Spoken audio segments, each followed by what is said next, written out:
Hello everyone! Welcome back to my YouTube channel. So, for today po, hahabaan ko na po yung story kung paano yung pagkahalala namin nitong lalaking to. Pero, let's just say kapangpangan to. Pero ayoko totally magbanggit ng details about sa kanya. Actually po, ilang beses ko na rin tinanong yung sarili ko, ano yung first impression ko kay dito sa lalaking to. Wala talaga. Kasi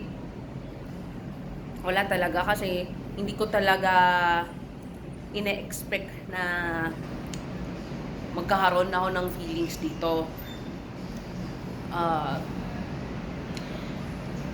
Yun po. So, ito yung naaalala kong pagkakalala namin is,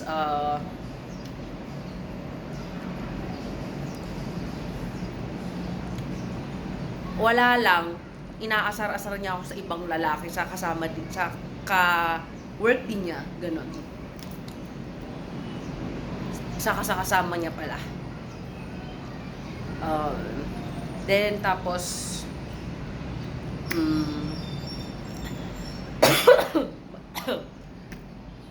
may isa akong kasama sa trabaho na, nung may hawak ako ng flyers, inutusan niya ako na bigyan ko daw tong lalaking to ng flyers. Tapos sinabi ko sa kanya mag-walk siya. Talagang wala akong kamalay-malay. Yun. Naka-walk naman. At yun. Tapos, the rest of the day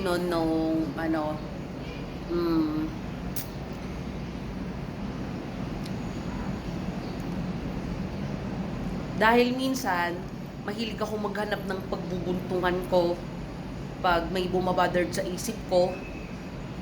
Tapos yung pag buwan-buwan ako dinadatnan, na parang napagbuntungan ko tong lalaking to ng init ng ulo ko. Natignan ko siya ng masama.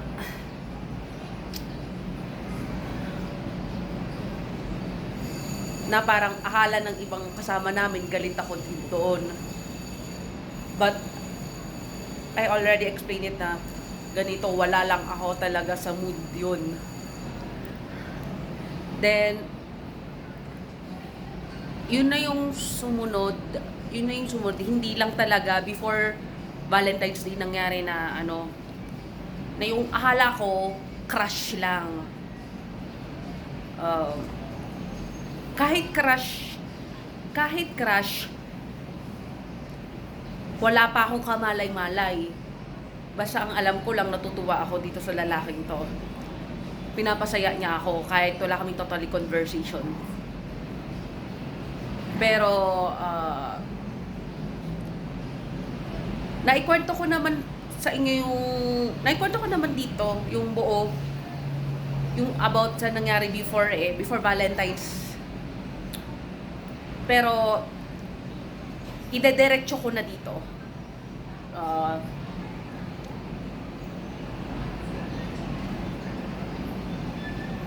Netong nakaraan na last week ata yon or last nagtataka na ako na hindi na niya ako inaasar sa ibang lalaki.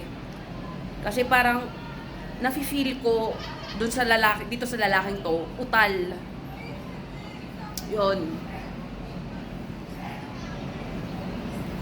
Parang nauutal.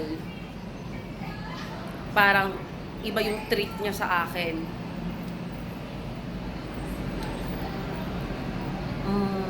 Basta yun, hindi ko siya totally ma-mention. Yun.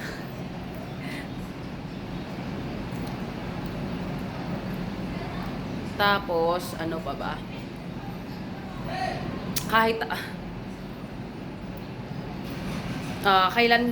kailan lang ko din na feel na naging crush ko tong lalaki to. Tapos parang hindi ko rin in-expect na hulog na pala ako sa kanya. Oh my God. Hulog na ako. Then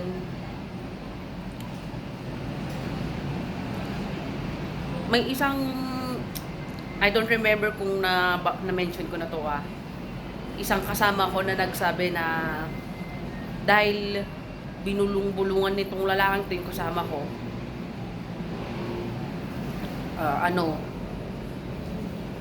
sinabi lang sa akin na crush niya ako.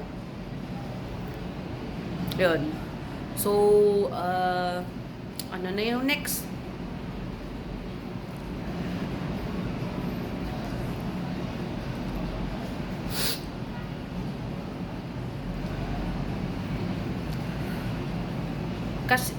Kasi dati talaga, nung nagka-crush ako, noon sa nag-OJT ako, nag-aral ng TESDA, hindi ganito kagrabe.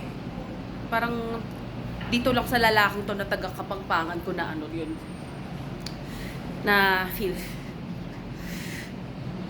So, yun.